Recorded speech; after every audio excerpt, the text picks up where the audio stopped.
Wakil Presiden terpilih Gibran Rakabuming Raka mengundurkan diri dari jabatannya sebagai Wali Kota Solo. Surat pengunduran diri itu sudah diserahkan secara langsung ke Ketua DPRD Solo.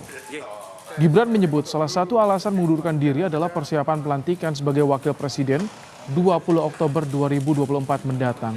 DPRD akan menggelar paripurna. Usai semua menerima, maka proses selanjutnya ke provinsi hingga Kementerian Dalam Negeri.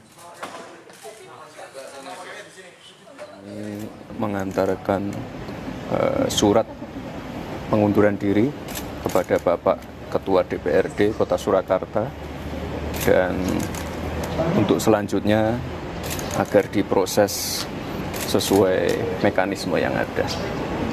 Gitu. Alasan pengunduran diri apa Mas? Apakah untuk persiapan pelantikan Wapres atau seperti apa?